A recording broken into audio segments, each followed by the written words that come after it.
ধর্ষকের মৃত্যুর আগে ধর্ষী তাকে মৃত্যুবরণ করতে হয়, এটা হচ্ছে আমাদের সোনার বাংলাদেশ। আমরা আসলে নিরাপত্তা কোথায়? আর আমাদের ধর্ষণ করে নির্মমভাবে তারপর মৃত্যুবরণ করতে হচ্ছে। এই দেশে থাকতে চাই না। আইন উপদেষ্টা বললেন যে ধর্ষকের নাকি ফাঁসি দেওয়া সম্ভব হবে না।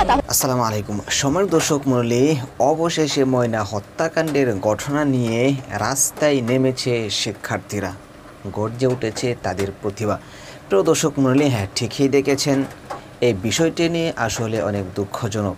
ইতিমধ্যেই তারা কিছু কথা বলেছে যা শুনলে রীতিমতো চমকে যাবেন, এমনকি অটোমেটিকলি চোখ দিয়ে পানি এসে যাবে। প্রিয় দর্শক, এই বিষয়ে আরও চাঞ্চল্যকর তথ্য থাকবে আজকের এই ভিডিওতে, তাই খুবই গুরুত্বপূর্ণ, না টেনে শেষ পর্যন্ত একটি লাইক করে দেখতে থাকুন। ধর্ষকের মৃত্যুর আগে ধর্ষী তাকে মৃত্যুবরণ করতে হয়, এটা হচ্ছে আমাদের সোনার বাংলাদেশ। একজন ধর্ষকের জীবনের মূল্যটা এত বেশি যে তাকে ফাঁসির মঞ্চে দাঁড় করা যাবে না। আমরা বাংলাদেশে কয়জন ধর্ষকের নাম জানি যাকে কঠোর থেকে কঠোরতম শাস্তি দেওয়া হয়েছে, যাকে ফাঁসির মঞ্চে দাঁড় করা হয়েছে? আমরা কি আদৌ কেউ জানি না। অথচ আমরা কতগুলো যারা ধর্ষিত হয়েছে তাদের নাম জানি, অনেক বড়। এই লিস্ট আসলে অনেক বড়, বলে শেষ করা যাবে না। কুমিল্লার তনু, মাগুরার আসিয়া, 2 দিন আগেও কিশোরগঞ্জে 8ম শ্রেণীর একটি ছাত্রীকে বাসা থেকে তুলে নিয়ে ধর্ষণ করা হচ্ছে। বাবার হাতে মেয়ে ধর্ষিত হচ্ছে, ভাইয়ের হাতে বোন ধর্ষিত হচ্ছে। আমরা আসলে নিরাপত্তা কোথায়? আমার মনে হচ্ছে আমরা যেন আইয়ামে জাহিলিয়া যুগে চলে গিয়েছি।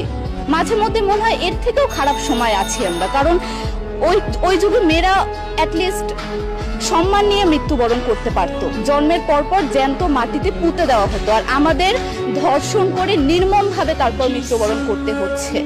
যদি সরকার আমাদের ওই নিরাপত্তা নাই দিতে পারে, তাহলে সরকারের কাছে আমাদের অনুরোধ, আমাদের জ্যান্ত মাটিতে পুঁতে দেখ। আমরা বেঁচে থাকতে চাই না, আমরা সম্মান নিয়ে মৃত্যুবরণ করতে চাই। আমরা এই দেশে থাকতে চাই না যে এই দেশে আমাদের কোনো নিরাপত্তা নেই, যে এই দেশে রাস্তা দিয়ে হাঁটলে আমাদের মধ্যে একটা আতঙ্ক কাজ করে, কখন কি না কি হয়ে যায়। আইন উপদেষ্টা বললেন যে ধর্ষকের নাকি ফাঁসি দেওয়া সম্ভব হবে না, তাহলে নাকি নিরীহ মানুষকেও মাঝে মধ্যে ফাঁসির ব্যবস্থা করা, মিথ্যা মামলায় ফাঁসিয়ে দিয়ে ফাঁসির ব্যবস্থা করা হতে পারে। আইন উপদেষ্টার কাছে আমার প্রশ্ন, আল্লাহ না করুক আজকে যদি আপনার কাছের কেউ, আপনার বোন অথবা আপনার স্ত্রী অথবা আপনার মেয়ের সাথে যদি এরকম কোনো কিছু হতো, আপনি কি আসলে এটা বলতে পারতেন যে না, ধর্ষককে ফাঁসি দেওয়া যাবে না? কোনোদিনও পারতেন না। আপনি সবার আগে তার ফাঁসির ব্যবস্থা করতেন, সম্ভব হলে নিজের হাতে মেরে ফেলতেন। তাহলে আমাদের বেলায় কেন এত বৈষম্য? আমরা কি দোষ করেছি? আমরা কি নারী না? আমরাও তো কারো বোন, আমরাও তো কোনো বাবার সন্তান, আমাদেরও তো বেঁচে থাকার অধিকার আছে, তাই না? কিছু হলে মেয়েদের পোশাকের দোষ দেওয়া হয়। আমার কাছে প্রশ্ন, একটা 8 বছরের শিশুর মধ্যে এরকম কি থাকতে পারে যেটা একটা পুরুষকে অ্যাট্রাক্ট করবে, যেটা একটা পুরুষকে সিরিয়াস করবে? সেরকম হলে আসলে ধর্ষণ করা হতো সবসময় প্রাপ্তবয়স্ক মহিলাকে। কিন্তু আমরা আসলে পরিসংখ্যান গবেষণা করলে দেখতে পারি যে ধর্ষক সবচেয়ে বেশি করা হচ্ছে শিশুদেরকে, কিশোরীদের সবচেয়ে বেশি ধর্ষণ করা হচ্ছে। দৃষ্টিভঙ্গি পরিবর্তন করুন, চিন্তা ভাবনা পরিবর্তন করুন, ধর্ষকদের আইনের আওতায় আনুন। যদি আইন উপদেষ্টা অথবা প্রশাসন যদি ধর্ষকদের শাস্তির ব্যবস্থা না করতে পারে, আমাদের হাতে তুলে দেন, আমরা নিজেদের হাতে শাস্তি দিয়ে দিতে পারবো। এই সাহস আমাদের মধ্যে আছে। বেঁচে থাকার জন্য আমাদের যতটা কঠিন হতে হবে, আমরা কঠিন হওয়ার জন্য প্রস্তুত আছি। আমরা ফাঁসি চাই, ধর্ষকদের কঠোর থেকে কঠোরতম শাস্তি চাই। যতদিন না পর্যন্ত ফাঁসি দেওয়া হবে, যতদিন না পর্যন্ত ধর্ষকদের শাস্তির ব্যবস্থা করা হবে, আমরা আমাদের আন্দোলন অব্যাহত রাখবো। দরকার হলে আমরা শিক্ষা প্রতিষ্ঠান বন্ধ করে দিব, তবুও আমরা থামবো না। এটাই আমাদের দাবি।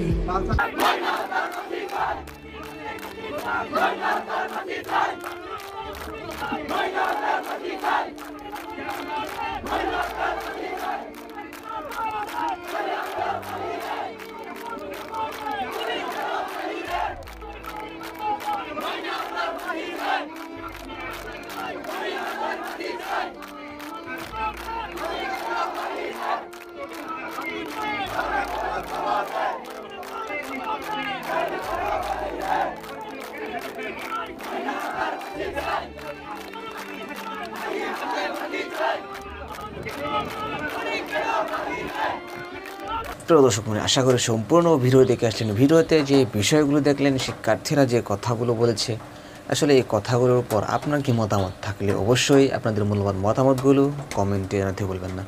এমনকি ভিডিওটি শেয়ার করে সকলকে দেখার সুযোগ করে দেবেন। তো আজকের মতো এখানেই শেষ করছি, আবারও দেখা হচ্ছে অন্য ভিডিওতে। সেই পর্যন্ত সকলে ভালো থাকুন, সুস্থ থাকুন। আসসালামু আলাইকুম।